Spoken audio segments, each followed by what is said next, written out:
Hello dear students, welcome back to Shri Krishna GS Academy। Shri Krishna GS academy में आपका हार्दिक स्वागत है। आज से हम लोग एसएससी पीवाईक्यू की नई सीरीज स्टार्ट करने जा रहे हैं। मैंने आपसे कहा था कि ये लगभग 295 395 पेजेस की बुक है। हम लोग इसमें पहले राउंड में क्या करेंगे, हम लोग बहुत तेजी से सारी चीजों को कवर करेंगे, ठीक है। उसके बाद फिर डिटेल इसका एनालिसिस हम लोग शुरू करेंगे। शुरुआत करते हैं। चलिए, सबसे पहले हम शुरुआत करेंगे प्राचीन इतिहास से। उसमें भी पाषाण काल, स्टोन एज है, ठीक। स्टोन एज से शुरू करते हैं। तो भीमबेटका जो है ये पूरा पाषाण काल का एक प्रसिद्ध स्थल है। ये किस राज्य में स्थित है? तो भारत के मध्य प्रदेश राज्य में स्थित है भीमबेटका। पहली बात तो कब का है? ये पूरा पाषाण काल का है। इसकी खोज की थी 1957-58 में। इसने विष्णु श्रीधर वाकंकर ने इसकी खोज की थी, ठीक, भीमबेटका की। और ये बहुत ही पूरा पाषाण काल का प्रसिद्ध स्थल है और भारत के मध्य प्रदेश राज्य में स्थित है। मध्य प्रदेश में भी कहाँ, एक जिला है मध्य प्रदेश का। यहाँ पर पूरा पाषाण काल के साथ साथ नव पाषाण काल और मध्य पाषाण काल के भी कुछ शैलचित्र मिले हुए हैं, ठीक है। और मध्य प्रदेश के रायसेन जिले में स्थित है। मध्य प्रदेश का रायसेन जिला है, वहां पर है ये। 2003 में यूनेस्को, ठीक है, 2003 में यूनेस्को ने क्या किया था, इसे धरोहर स्थल, विरासत स्थल घोषित किया था। कब? 2003 में। इस चीज को भी आपको याद रखना है। तो इस तरीके से हमने भीमबेटका के बारे में पढ़ा सब कुछ। भीमबेटका पूरा पाषाण काल, मध्य पाषाण काल, नव पाषाण काल शैल चित्र से संबंधित एक प्रसिद्ध स्थल है और ये वर्तमान में मध्य प्रदेश के रायसेन जिले में स्थित है, ठीक है ना। मध्य प्रदेश राज्य के रायसेन जिले में है।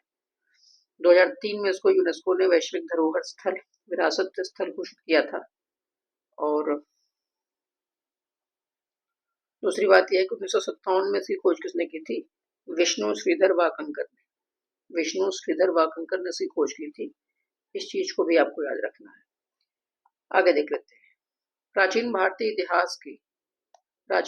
इतिहास के किस काल में मिट्टी के बर्तनों का पता लगाया गया था? तो नव पाषाण काल में मिट्टी के बर्तनों का पता लगाया गया था। कब लगाया गया था? नव पाषाण काल में, ठीक। तो मिट्टी के बर्तनों का पता लगाया गया था कब? नव पाषाण काल में, ठीक है। नियोलिथिक एज, इस चीज को याद रखना है, ठीक। पूर्व ऐतिहासिक स्थल, मिट्टी की सतहों पर खुर के निशान, जो जानवरों के खुर होते हैं, इनके निशान के रूप में मवेशियों के पालन का पुरातात्विक प्रमाण कहाँ से मिला है? ये मिला है महगढ़ा से। मवेशियों के पालन का जो पुरातात्विक प्रमाण कहाँ से मिला है? महगढ़ा से।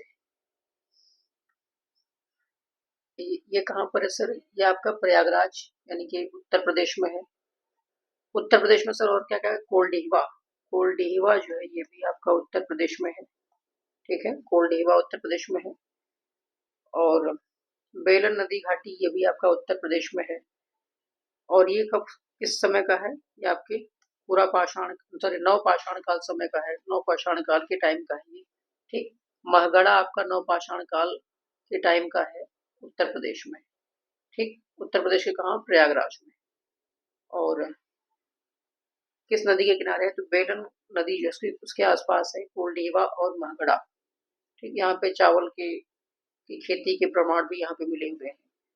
उसके अलावा जो है घोड़ों की हड्डी, ठीक है ना, उसकी हड्डी भी मतलब की मिली हुई यहाँ पर इस जगह पर। उसके अलावा आपका जो मिट्टी की सतहों पर खुर के निशान ये भी पाए गए वहां पर महगढ़ा। प्रारंभिक मनुष्यों द्वारा उपयोग किए जाने वाले माइक्रोलिथ, देखिए माइक्रो का मतलब होता है छोटा, अत्यंत सूक्ष्म। लिथ का मतलब होता है पत्थर। ये क्या थे माइक्रोलिथ का मतलब होता है पत्थर के औजार, ठीक। तो प्रारंभिक मनुष्य द्वारा क्या उपयोग किया गया था? माइक्रोलिथ, ठीक। ये पत्थर के औजार थे। माइक्रो मतलब होता है अत्यंत सूक्ष्म, लिथ का मतलब होता है पत्थर, ठीक। तो यहाँ से देखिए आगे देख लेते हैं। भारत में पुरातात्विक महत्व का एक पूरा पाषाण स्थल है हुसगी में, या इसको हुनासागी भी कहते हैं। हुसगी कहाँ पर है? कर्नाटक में। तो पुरातात्विक महत्व का एक आपका बहुत ही इम्पोर्टेंट पूरा पाषाण स्थल कहाँ पर है? हुसगी में है और ये बहुत इंपॉर्टेंट है। इस चीज को आपको याद रखना है, ठीक। इसको हुनासागी भी कहते हैं और हुसगी भी कहते हैं इंग्लिश में। तो कर्नाटक का एक जिला है यादगीर, कर्नाटक के यादगीर जिले में आपका है ये हुसगी या हुनासागी, ठीक है। यहाँ से जो है पूरा पाषाण वाली चीजें जो यहाँ से प्राप्त हुई है। ठीक, औजार प्राप्त हुए हैं पूरा पाषाण काल के, इस चीज को भी आपको याद रखना है। सेल्ट एक क्या है, नव पाषाणकालीन एक उपकरण है। सेल्ट क्या है, एक नव पाषाणकालीन उपकरण है। आपको ये भी याद रखना है, सेल्ट जो है ये क्या है, नव पाषाणकालीन उपकरण है। ठीक, नव पाषाणकालीन, नियोलिथिक, एक लंबा सा प्लेट की तरह होता है ये। ठीक है, प्रागैतिहासिक काल के पहले युग को कहा जाता है, प्रागैतिहासिक काल के जो पहले का समय था उसे कहते हैं, पहले वाला जो पहला युग उसे क्या कहते हैं, पुरा पाषाण काल कहेंगे, पुरा पाषाण काल। अभी आपको समझा देते हैं प्रागैतिहासिक काल क्या होता है, आद्य ऐतिहासिक काल क्या होता है। ठीक है, प्रागैतिहासिक, आद्य ऐतिहासिक और ऐतिहासिक काल। प्रागैतिहासिक काल वह समय होता है, मतलब कि इतिहास का एक खंड है जिसमें आपको लिखित विवरण नहीं मिलेगा। लिखित खुदाई से चीजें मिली हुई है, लेकिन लिखित विवरण नहीं मिला हुआ है, और लिखित विवरण नहीं मिला हुआ है, उसके लिखित साक्ष्य उपलब्ध नहीं है, तो क्या है, प्रागैतिहासिक काल के समय का है। आद्य ऐतिहासिक में क्या है कि लिखित विवरण तो है, लेकिन अभी तक उसको हम पढ़ नहीं पाए, जैसे हड़प्पा सभ्यता का काल। ठीक, और ऐतिहासिक काल के सारे विविध लिखित विवरण उपलब्ध हैं।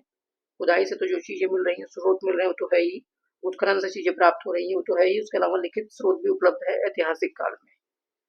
इतिहास को आप 3 पार्ट से डिवाइड कर सकते हो, प्रागैतिहासिक काल, फिर क्या है आद्य ऐतिहासिक काल, और तीसरा क्या है ऐतिहासिक काल। तो जो प्रागैतिहासिक वाला टाइम है, इसमें क्या है, यहाँ पर आपको उत्खनन से चीजें प्राप्त तो हुई है, वही एकमात्र स्रोत है जानने का, लेकिन कोई भी लिखित विवरण उपलब्ध नहीं है प्रागैतिहासिक में। जबकि आद्य ऐतिहासिक में क्या है, लिखित विवरण उपलब्ध है, उत्खनन के द्वारा चीजें तो मिली है, इसके अलावा लिखित विवरण भी उपलब्ध है, लेकिन लिखित विवरण को अभी तक हम पढ़ नहीं पाए, जैसे कि हड़प्पा सभ्यता का समय। ठीक, और ऐतिहासिक में क्या है, लिखित विवरण उपलब्ध है, उसको हम पढ़ भी पाए हैं, उसके अलावा जो है उत्खनन से तो चीजें प्राप्त हुई है। इस तरीके से आपने देखा 3 प्रकार के इतिहास के खंड, और उसमें पहले युग का कहता है पुरा पाषाण काल, कहता है पुरा पाषाण काल। ठीक, पुरा पाषाण काल, उसके बाद क्या है मध्य पाषाण काल, और अंतिम क्या है नव पाषाण काल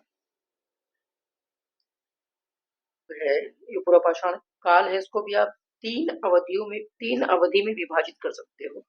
निम्न पुरा पाषाण काल पहला, निम्न पुरा पाषाण काल, दूसरा क्या है मध्य पुरा पाषाण काल, निम्न, मध्य, और क्या है उच्च पुरा पाषाण काल, उच्च पुरा पाषाण काल। यानी कि पुरा पाषाण काल में भी 3 पार्ट है, निम्न पुरा पाषाण काल, मध्य पुरा पाषाण काल और मध्य पुरा पाषाण काल। और बीच में क्या है, इसके बाद बता चुका हूं मैं, पुरा पाषाण काल, फिर क्या है मध्य पाषाण काल और नव पाषाण काल। ये 3 पहले हो गए, इस पुरा पाषाण में भी 3 है, निम्न पुरा पाषाण, मध्य पुरा पाषाण और उच्च पुरा पाषाण। इस चीज को भी आपको याद रखना है। टाइमलाइन नहीं याद रखना है, टाइमलाइन एग्जाम में नहीं आता, लेकिन ये पूछा गया कि प्रागैतिहासिक काल के जो पहले युग है उसे क्या कहा जाता है, पुरा पाषाण काल। ठीक, अच्छा सर आगे देख लेते हैं। प्रागैतिहासिक काल के पहले युग को बता चुका हूँ, क्या कहते हैं, पुरातात्विक स्थल पर गर्त आवास, गर्त यानी गड्ढा, गड्ढे के अंदर जो आवास के प्रमाण है वो कहाँ मिले सर, बुर्जहोम में। बुर्जहोम कहाँ है सर, कश्मीर में। कहाँ पर है सर, बुर्जहोम कश्मीर में है। कश्मीर दर्शन नामक से एक प्लेलिस्ट चल रही है, आप कश्मीर के बारे में वहां जाकर के वहां जान सकते हैं। अभी 2 ही 3 वीडियो आए और बहुत कुछ आप कश्मीर के बारे में जानेंगे, ऐसा लगेगा कि आप कश्मीर घूम रहे हैं। ठीक है, इसलिए आप इसको अगर इंटरेस्टेड हैं तो आप पढ़ सकते हैं, हालांकि बहुत ज्यादा क्वेश्चंस वहां से भी आपको एग्जाम में मिल जाएंगे। ठीक है, तो पुरातात्विक स्थल जो यहाँ पर गर्तावास जो है यहाँ पर मिला हुआ है। ठीक है, ये किस जिले में है सर, कश्मीर के, ये आपके श्रीनगर में। श्रीनगर वही जो कि हाई कोर्ट है जम्मू कश्मीर यूनियन टेरिटरी की, और लद्दाख संघ शासित क्षेत्र के भी हाई कोर्ट कहाँ पर है, श्रीनगर में है। श्रीनगर वही जो कि ग्रीष्मकालीन राजधानी है जम्मू कश्मीर संघ शासित क्षेत्र की। श्रीनगर वही जहाँ पर क्या है, डल झील है, क्या है सर, डल झील है आपका श्रीनगर। ठीक है, इस चीज को भी आपको याद रखना है श्रीनगर में। तो बुर्जहोम एक भारत के जम्मू और कश्मीर के श्रीनगर जिले में स्थित एक पुरातात्विक स्थल है। यह एक नव पाषाण स्थल है जो कश्मीर में खोजा गया था और अपनी तरह का पहला स्थल था। और इस स्थल को 2014 में क्या हुआ, यूनेस्को विश्व धरोहर स्थल के रूप में नामित किया गया था। इस चीज को भी याद रखना, 2014 में यूनेस्को द्वारा विश्व धरोहर स्थल के रूप में नामित किया गया था। ठीक, वैसे बुर्जहोम का अर्थ है संटी का स्थान। संटी का स्थान। बुर्जहोम में आपको क्या मिला था? गेहूं का साक्ष्य मिला था, मानव और कुत्ते के एक साथ दफनाए गए थे, उसके कंकाल मिले थे, फिर जले हुए वृक्ष मिले थे, बुरे बर्तन मिले थे, सब चीजें आपको मिली हुई है। डी टेरा और पीटरसन ने 1935 में बुर्जहोम की खोज की थी। किसने की थी? टेरा और पीटरसन ने। ठीक है, 1935 में बुर्जहोम की खोज की थी। बुर्जहोम कहाँ है सर? जम्मू कश्मीर के श्रीनगर जिले में है। ठीक है, ये पुरातात्विक स्थल है। और कैसा जो चीजें यहाँ से मिली हैं, ये पुरातात्विक चीजें यहाँ से मिली हुई। ठीक है, याद रखना है चीज को। नवपाषाण काल के जीवन के साक्ष्य यहाँ से मिले हुए हैं। मेगालिथिक संरचनाओं में भी यहाँ मिला हुआ है। ठीक है ना, नाम मैं बता चुका हूँ, संटी का स्थान इसे बोलते हैं, संटी का स्थान। मेहरगढ़ नवपाषाण काल की बस्ती, ये पाकिस्तान के बलूचिस्तान प्रांत में स्थित है। किस प्रांत में स्थित है? बलूचिस्तान प्रांत में है। ठीक है, तो मेहरगढ़ जो है यहाँ पे नवपाषाण काल की बस्ती है। जो यहाँ पर आपको प्रमाण मिले हैं, कृषि के पहले प्रमाण आपको यही मिले। ठीक, कहाँ पर है सर? ये मेहरगढ़ पाकिस्तान में है। ठीक है, किस प्रांत में से? पाकिस्तान के, ये बलूचिस्तान प्रांत में। ठीक है ना, किस प्रांत में है? बलूचिस्तान प्रांत में है। इस चीज को भी याद आपको रखना है। ठीक है, तो पाकिस्तान में सर कितने प्रांत हैं? 4 प्रांत है सर। पंजाब है, एक तो पंजाब है, पंजाब हमारे यहाँ भी है, पंजाब वहां भी है। एक सिंध प्रांत है, एक खैबर पख्तूनख्वा प्रांत है। खैबर पख्तूनख्वा, अगर आपने खैबर दर्रे का नाम सुना हो तो आपको याद होगा, खैबर पख्तूनख्वा प्रांत है। और चौथा है आपका बलूचिस्तान प्रांत। तो 4 प्रांत इनके हैं जो है। इसके अलावा 2 और क्षेत्र है जिसका प्रशासन ये करते हैं। ठीक है ना, एक तो आपका जो पीओके वाला क्षेत्र है उसका भी प्रशासन ये लोग करते हैं। पाकिस्तान प्रशासित कश्मीर इसको ये लोग बोलते हैं, और आजाद कश्मीर। ठीक है ना, और गिलगित बल्तिस्तान को भी लोग क्या करते हैं? प्रशासित करते हैं। कहने का मतलब ये है कि आजाद कश्मीर एक हो गया, और दूसरा क्या है? गिलगित बल्तिस्तान वाला क्षेत्र। तो 4 और 2 6। तो मिलाकर के अगर कोई पूछे पाकिस्तान में कितने प्रांत हैं, तो पंजाब, सिंध, बलूचिस्तान और खैबर पख्तूनख्वा, ये जो है इनके मुख्य रूप से इनके 4 प्रांत हैं। उसके अलावा 2 क्षेत्र पर इन्होंने कब्जा कर रखा है एक प्रकार से। तो आजाद, जिसे जिसे आज हम पाक अधिकृत कश्मीर कहते हैं, वो इसे आजाद कश्मीर कहते हैं। ठीक है, उसके अलावा गिलगित बल्तिस्तान वाला प्रांत जो है, इसको भी ये लोग क्या हुए वहां, उसको भी वहां भी प्रशासन कर रहे हैं। वहां का भी प्रशासन इनके हाथ में है। ठीक, तो मेहरगढ़ जो है ये आपका बलूचिस्तान प्रांत में है। मेहरगढ़, आपको मैं और चीज बता दूं उसके बारे में, मेहरगढ़ से क्या क्या है यहाँ पर। सर मेहरगढ़ पाकिस्तान के बलूचिस्तान प्रांत में है, नवपाषाणिक स्थल है। ठीक, और बोलन घाटी के पास है ये, बोलन जो दर्रा है उसके पास है ये, बोलन दर्रे के पास है ये। और कृषि की पूरे एशिया में, दक्षिण एशिया में कृषि का जो पहला साक्ष्य यहाँ से मिलता है। ठीक,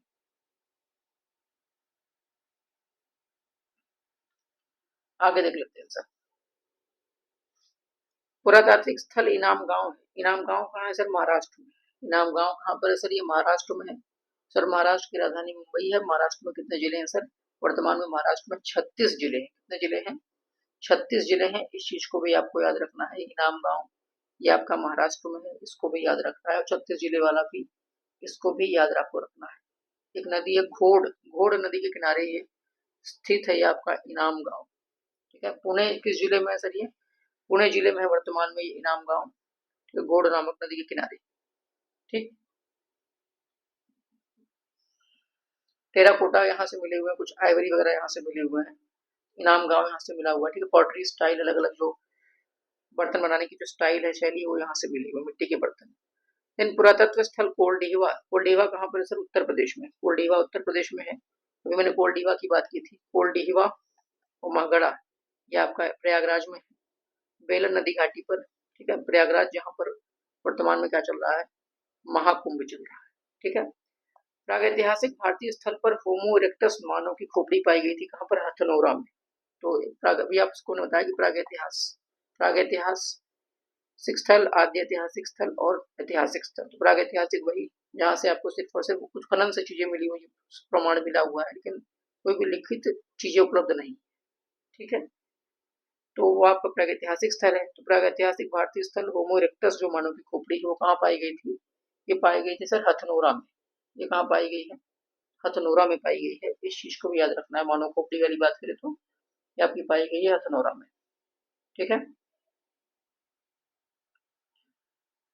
हथनौरा जो है नर्मदा नदी के किनारे नर्मदा घाटी में है, ठीक है ना, हथनौरा, ठीक है, होशंगाबाद जिले में।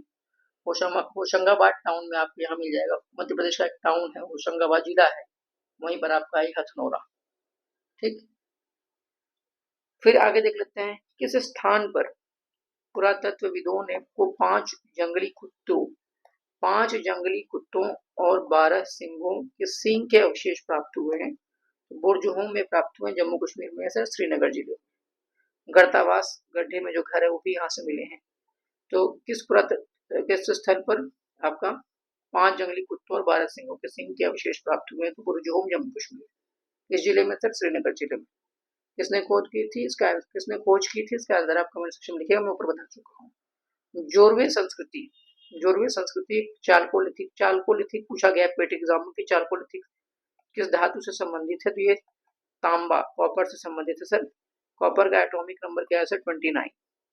तांबा धातु से संबंधित है ये पुरातात्विक स्थल। तांबा और पाषाण दोनों ही यहाँ पे यूज में थे। तो जोरवे कल्चर जो एक चालकोलिथिक पुरातात्विक स्थल था, जो वर्तमान समय में कहाँ पर है? भारतीय राज्य कौन से में? महाराष्ट्र में। तो जोरवे आपका जो इनाम गांव में आपको बता चुका हूँ, घोड़ नदी के किनारे ये जो है, ये कहाँ पर? घोड़ नदी किनारे पुणे में है आपका वो इनाम गांव। और जो जोरवे है ये भी महाराष्ट्र में है। जोरवे महाराष्ट्र में प्रवरा नदी के किनारे, जो कि गोदावरी नदी की सहायक नदी है, ठीक है, अहमदनगर जिले में, ठीक है। जोरवे आपका जो है अहमदनगर जिले में सर। अब अहमदनगर नाम तो नहीं रहा, जी हाँ, अहमदनगर नाम अब नहीं रहा, अहमदनगर जिला पहले था सर। ये अहमदनगर वही है ना जहाँ पे 1707 में, मार्च 1707 में औरंगजेब की मृत्यु हो गई थी इसी किले में। जी हाँ, अहमदनगर के किले में मार्च 1707 में औरंगजेब की मृत्यु हो गई थी। और अहमदनगर में ही एक गांव है जोरवे। जोरवे जो है चालकोलिथिक पुरातात्विक स्थल था, जो वर्तमान समय में महाराष्ट्र में है, अहमदनगर जिले में। और अहमदनगर का जो अब नाम है, जो जिले का नाम क्या हो गया है? अहिल्याबाई नगर। इस चीज को भी आपको याद रखना है, नाम बदल बदल करके एक करंट अफेयर्स आपके लिए बढ़ा दिया गया है, ठीक है ना। अहिल्याबाई नगर इसका नाम हो गया है। तो जोरवे कल्चर एक चालकोलिथिक पुरातात्विक स्थल था, जो वर्तमान समय में भारतीय राज्य महाराष्ट्र में स्थित है। महाराष्ट्र में कहाँ सर? ये अहमदनगर में है। अहमदनगर में कहाँ सर? जोरवे गांव है सर। किस नदी के किनारे है? प्रवरा नदी के किनारे है सर। सर प्रवरा नदी किस नदी की सहायक नदी? सर गोदावरी नदी की। और सर अहमदनगर में कोई खास बात? जी हाँ, 1707 में मार्च में किसकी डेथ हो गई थी? औरंगजेब की, ठीक है। और इसका नाम अब चेंज करके क्या बना दिया गया है? अहिल्याबाई नगर, ठीक है सर। आगे बढ़ते हैं। जम्मू कश्मीर में पुरातात्विक, देखिए जम्मू कश्मीर में पुरातात्विक महत्व का जो स्थल है वो क्या है? बुरजुहूम। बुरजुहूम सर कहाँ है जम्मू कश्मीर? सर श्रीनगर जिले में है, ठीक है। वही श्रीनगर सर जो झेलम नदी के किनारे है, वही श्रीनगर सर जहाँ पर जम्मू कश्मीर का हाई कोर्ट है। लद्दाख संघ शासित प्रदेश का भी high court sir Jammu Kashmir में ही है। अच्छा सर, जम्मू कश्मीर वही है ना जहाँ पर ग्रीष्मकालीन राजधानी है जम्मू कश्मीर संघ शासित क्षेत्र की? जी हाँ, वही जम्मू कश्मीर, वही जहाँ पर डल झील है, ठीक है। जम्मू कश्मीर में क्या है? बुरजुहूम है। बुरजुहूम गर्तावास यहाँ से प्राप्त हुए हैं। अभी ऊपर आप सींग वाली बात, कुत्ते और कुत्ते की जो कुछ हड्डियां हैं, उसके अलावा मानव और कुत्ता दोनों को साथ में दफनाया गया है, वो सब चीजें आपको यहीं से मिली है बुरजुहूम में, ठीक है ना। आगे देख लेते हैं, सिंधु घाटी सभ्यता से संबंधित चैप्टर है। सिंधु घाटी सभ्यता की कौन से शहर में सर? लोथल। लोथल शहर में सर एक बंदरगाह पाया गया। तो लोथल जो है बंदरगाह शहर था। लोथल जो ये बंदरगाह शहर था, इस चीज को भी याद आपको रखना है। लोथल आपका जो है भोगवा नदी के किनारे है सर। किस नदी किनारे? भोगवा। ये एक बंदरगाह शहर भी था। और भोगवा नदी सर ये साबरमती नदी की सहायक नदी हुआ करती थी। और इसके अलावा यहाँ से मनके बनाने के कारखाने और चीजें यहाँ से मिली हुई हैं, ठीक। तो लोथल के बारे में बात हो गई। आगे देख लेते हैं सर, 1948 में अर्नेस्ट मैके ने उल्लेख किया था कि हड़प्पा शहर लोथल में जल निकासी व्यवस्था के लिए नालियों को किसे बनाया गया? पकी ईंटों से। तो मैके ने बताया कि सर ये पकी ईंटों से बनाई गई है नालियां, नालियां पकी ईंटों से बनाई गई हैं हड़प्पा के लोथल में जल निकासी के लिए। ऐसा किसने बताया सर? अर्नेस्ट मैके ने। सर ये अर्नेस्ट मैके वही जिन्होंने चौंजोड़ों की खोज की थी। जी हाँ, चौंजोड़ों की खोज भी इन्होंने की थी, अर्नेस्ट मैके ने, ठीक। तो लोथल में जल निकासी व्यवस्था के लिए नालियों को पकी ईंटों से बनाया गया था 1948 में। किसने बताया था? अर्नेस्ट मैके ने। लोथल जो बंदरगाह शहर है हड़प्पा का, भोगवा नदी के किनारे है। वर्तमान में कहाँ पर है सर? ये गुजरात राज्य में है, ठीक है। गुजरात राज्य में है, तो लोथल को आपको याद रखना है, इसको भूलना नहीं है। ठीक है, भोगवा नदी के किनारे। भोगवा किसकी सहायक नदी है? साबरमती नदी की सहायक नदी है। ठीक। लोथल। धौलावीरा भी सर गुजरात में है। जी हाँ, धौलावीरा भी गुजरात में है। ठीक। धौलावीरा भी आप गुजरात में है, और लोथल आपका जो है अहमदाबाद जिले में है। ठीक है ना? किस जिले में है सर? अहमदाबाद जिले में।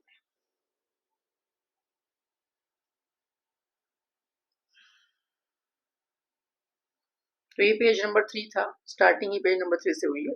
ये पेज आपका कंप्लीट होता है। पूरे 395 पेज हैं, अगर आप कंप्लीट करेंगे तो पर डे 5 से 6 पेज ला करके हम कवर करेंगे जल्दी से जल्दी। एग्जाम अभी दूर है, फिर भी हमें कुछ ना कुछ तो रोज ना कुछ हमको पढ़ना ही चाहिए, उसी को हम कर रहे हैं। अभी डेली का डेली पढ़ते जाइए। आज एक ही वीडियो आएगी, कल से हम लोग 5 से 6 वीडियो लाने का प्रयास करेंगे। 1 पेज 1 वीडियो। Thank you.